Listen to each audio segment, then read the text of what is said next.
mianatra eo a-tongotry Jesosy isan'andro.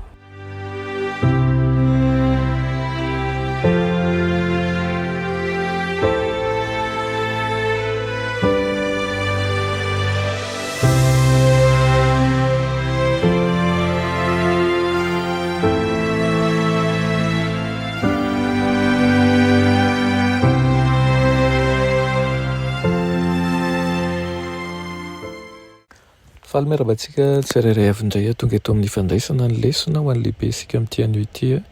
Manasanao hatrany ihany koa naharaka izany hatramin'ny farany ary vavakanao manokana mba hitony finoana amin'ny fanarahana ny tompo ianao. Alohan'ny derantsika amin'ny lesona anio dia hivavaka isika. Eanay tsara anjisan-danitra tolotra ianao ny deran'ny lahaza ny aza sy ny voninahitra. Sotranao izay fa mbola nomenao n'izao fotoana izao indray fa ny mandinika ny teninao. Mangataka aminao izay mba tsy ho zary fahazarana fotsiny ihany andraisanay azy. Vahoakanao tena hiasa ao am-ponay tokoa. Anaran'i Jesosy, amen. Lohateny lesonantsika androany dia manao hoe ny mariky ny bibidia. Miresaka manjakariva ny bokin'ny Apokalipsy isika, dia indrindra ny Apokalipsy toko 12. Ny Apokalipsy toko 12 dia manoritra ny fifandonana eo amin'ny Kristy sy Satana hatramin'ny taonjato maro. Mifarana amin'ny fanafiana farany ataon'ny Satana amin'ny olon'Andriamanitra izany. Ny Apokalipsy toko 13 dia mampafantatra an'ireo mpiaradia amin'ilay dragona roa, dia ny bibidia avy any amin-dranomasina sy ny bibidia avy amin'ny tany. Ireo roa ireo dia miara-miasa aminy dia mivoaka an'Andriamanitra. Inona moa izany ny fototra iray hita amin'ireo andinin'ireo ihany koa raha mijery ny Apokalipsy toko 13 isika. Izay asaiko manokana ianao mandinika azy ao tokantrano ao. Mario indrindra ny teny hoe fifanoherana. Na mivavaka amin'ny mpamorona ny olona na mivavaka amin'ny zavatra hafa. Mendrika hivavahana amin'ny mpamorona. Manomboka tany an-danitra io fifandirana teo amin'ny Kristy sy Satana momba ny fanompoam-pivavahana io. Hoy izy hoe hiakatra ho any amin'ny havon'ny rahona ao izy ka ho tahaka ny avo indrindra.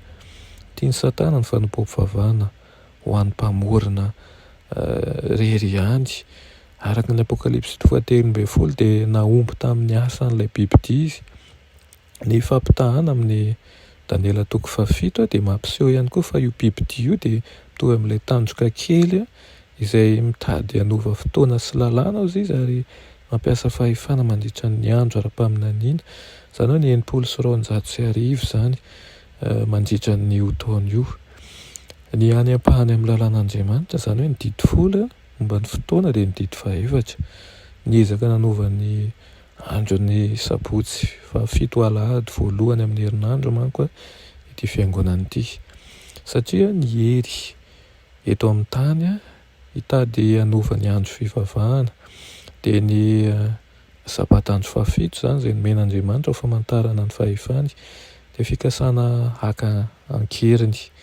Fahefan'Andriamanitra amin'ny ambaratonga fototra indrindra azo atao izany. Amin'io lafin'io ary no ifatohan'ny ady farany momba ny fivavahana marina sy ny fivavahana diso. Io izany anton'izany ny Apokalipsy dia manondro ny olona mahatoky an'Andriamanitra ho izay mitandrina ny didin'Andriamanitra. Anisan'izany ny sabatandro 17 fa tsy ny alahady. Ireo izay mandahantso farany ataon'ny anjely telo mba hivavaka amin'Andriamanitra amin'ny andro masina sy izay mivavaka amin'ny bibidia amin'ny andro sabata sandoka dia ny alahady dia azo ny mariky ny bibidia.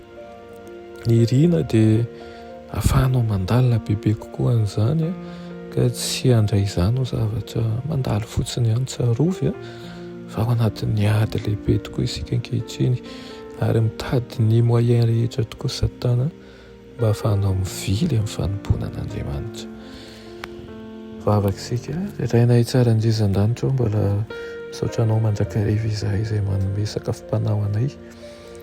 Misy sakafo izay mbola sarotra aminay no mitelina azy, kanefa mangataka amin'ny fanahinao masina izay mba hampazava izany ho araka ny sitraponao ka ho tanolonaka tokoa ny fonay handray izany mba ho mpitiavana tokoa dia hanaraka anao fahafenoana izay. Anaran'i Jesosy, amen.